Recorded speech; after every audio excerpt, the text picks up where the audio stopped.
Hello all, my name is Jordan Mittler, and today we're going to be looking at Internet Googling, or this idea of using tools, what we call search engines or Google, to explore and ask questions and put in different prompts that we're looking to find answers to.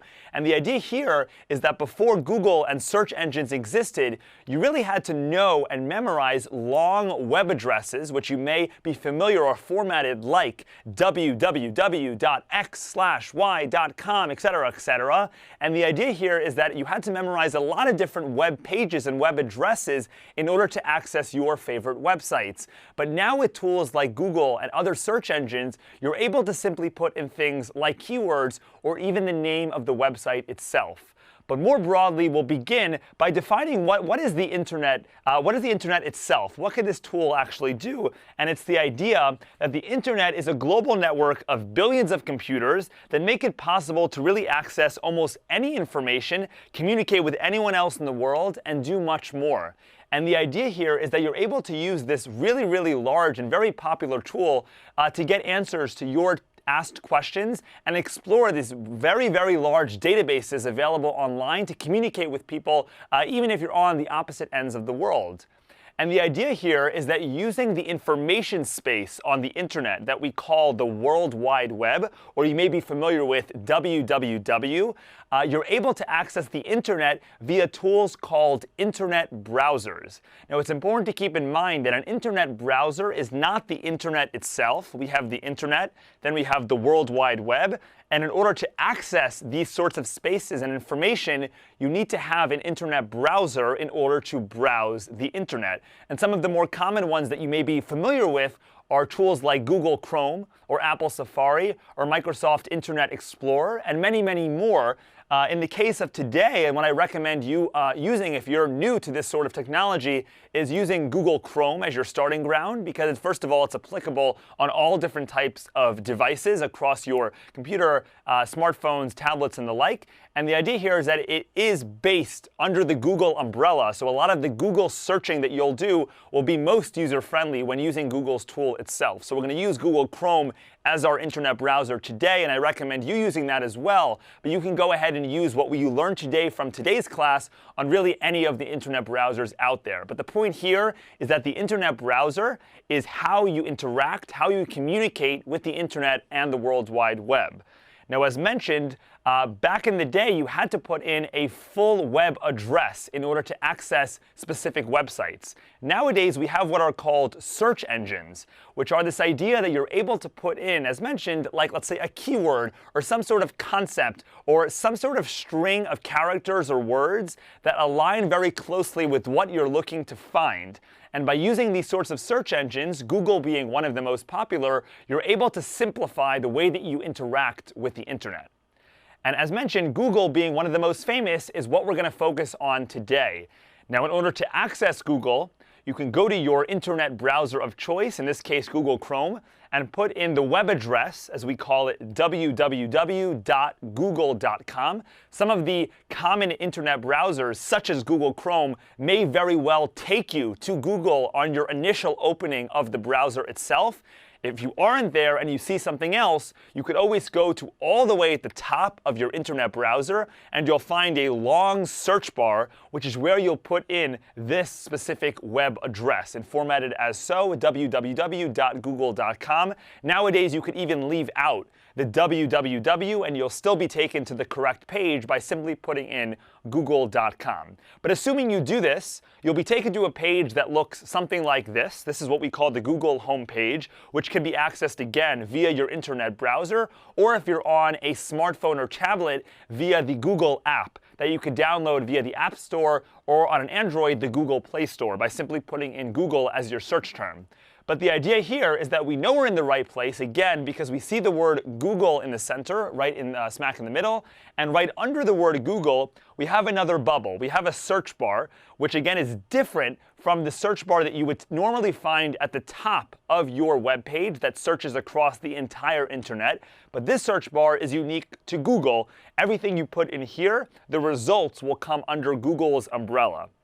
So we're going to go ahead and put in some prompts. I'm going to show you kind of how to use Google across the internet to find the sorts of things that you may be interested in understanding and looking for.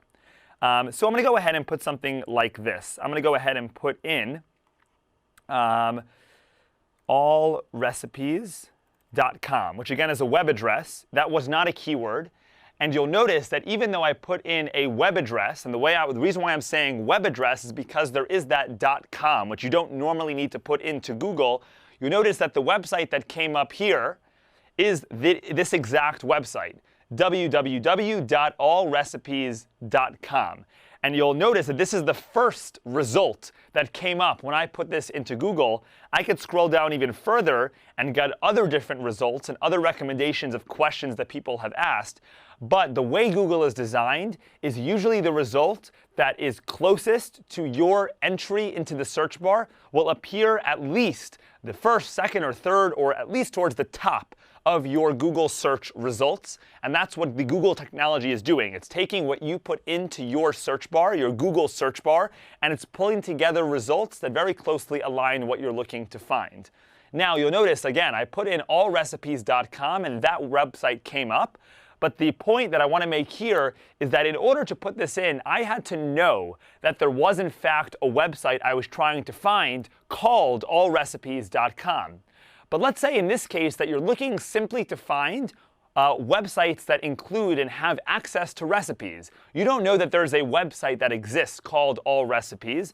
So in this case, if we return back to our Google homepage, I can simply put in the word recipes, which again does not indicate any sort of specific web page.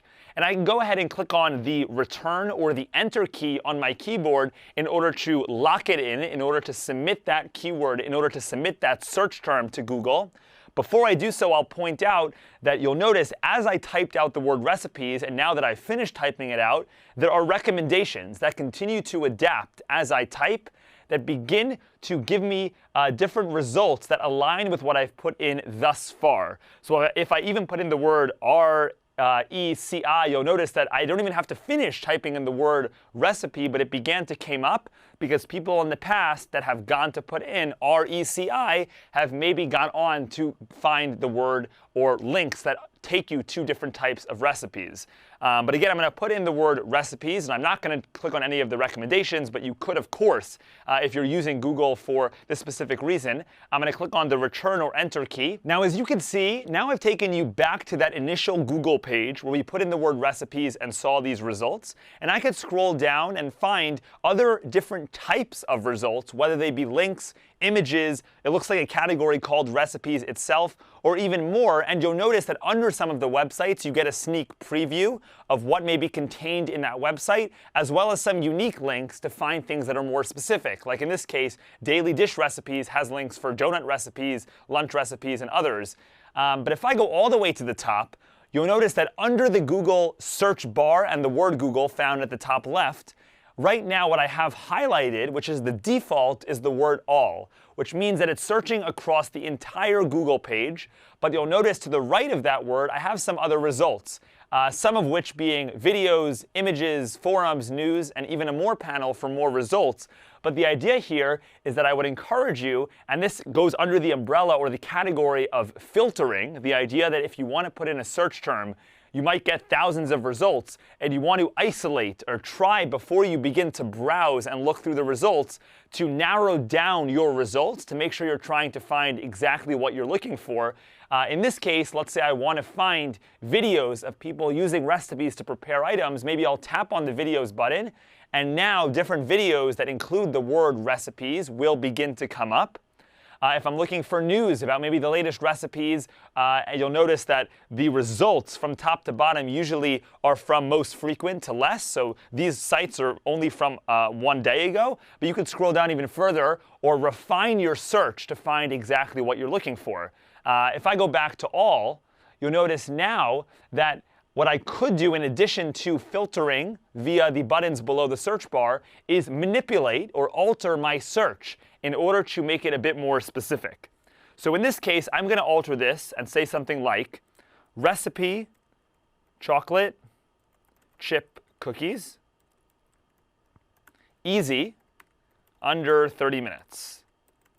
And you'll notice here that this search term is obviously a bit longer, but I've included a few different pieces of information. I've indicated recipe, which means I'm looking for a recipe, of course.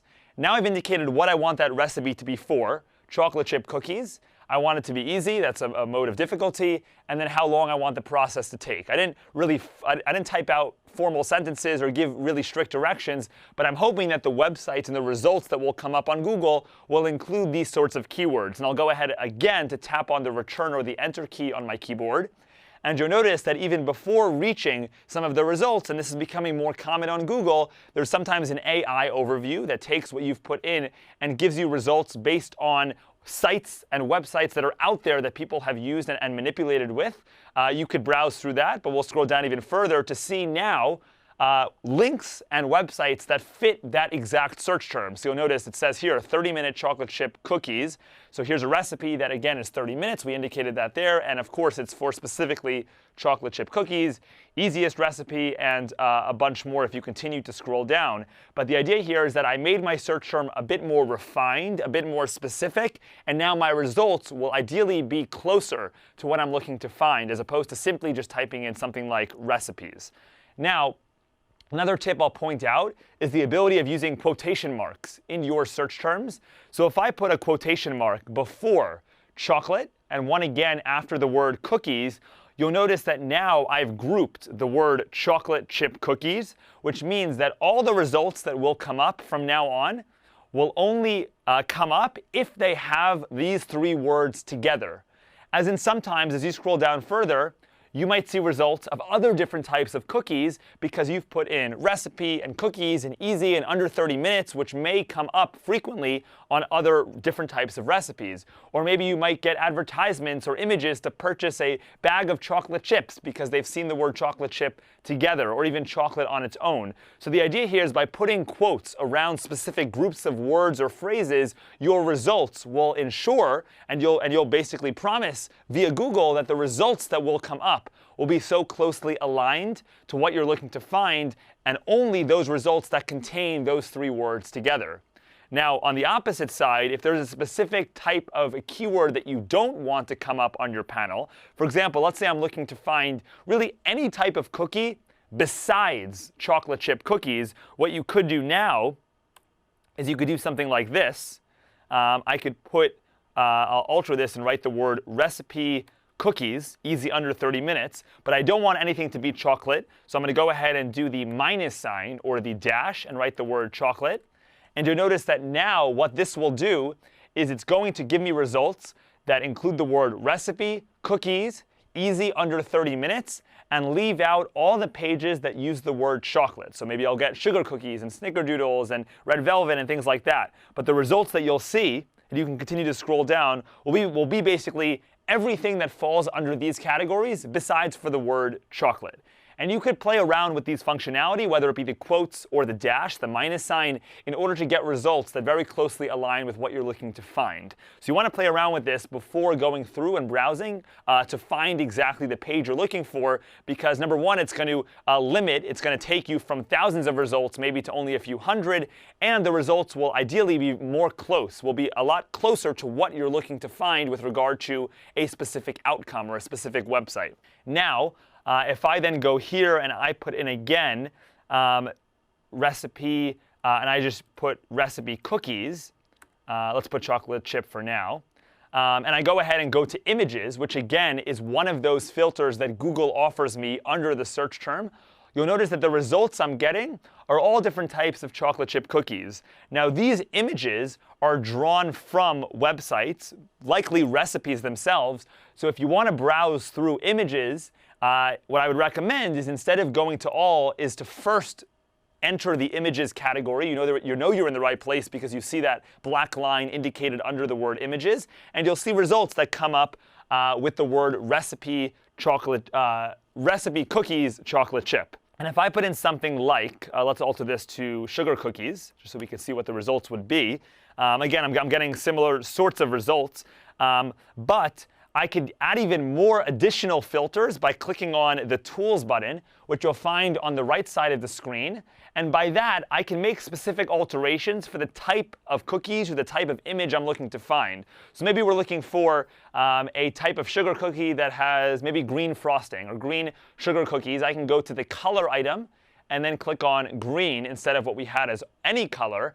And now the results that will come up, you'll notice, are all different types of green cookies. And again, that can be found under the Tools panel on the right side of the screen. You could play around with the size of the image, but more importantly, you could play around with the colors if you want to find specific images. Maybe you want black and white, or maybe you want specific different types of color for the cookies themselves. This is one example of the many use cases of using the tools and the filtering in Google.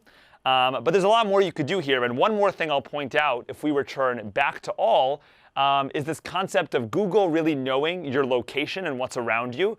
So if I put in something like food near me, you'll notice that it will indicate and again, if you get pop-ups like this that you aren't aware what it will do, you want to hold back from clicking on certain things that may take you to places you're not interested in, but rather simply click on Not Now. That usually is a good resolution, or even the X, which you may find at the top right of the screen.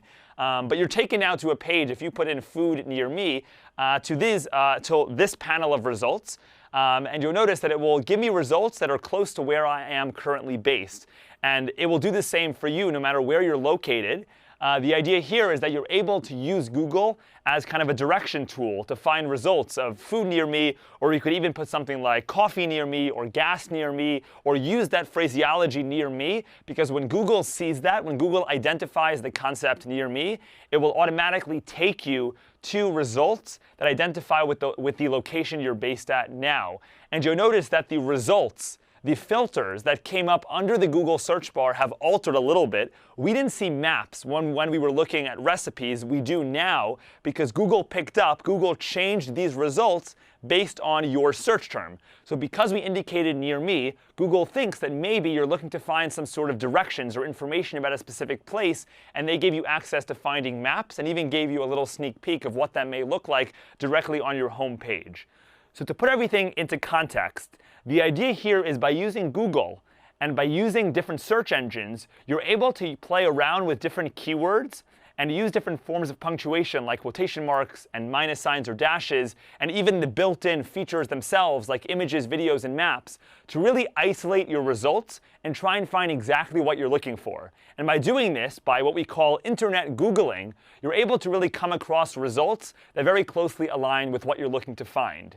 If you have any questions on really what was discussed today or anything regarding Google or the internet more broadly, feel free to reach out to us at info@mittlerseniortech.com. Or if you want more information or you want to explore more classes with us, please visit mittlerseniortech.com. Thank you for watching.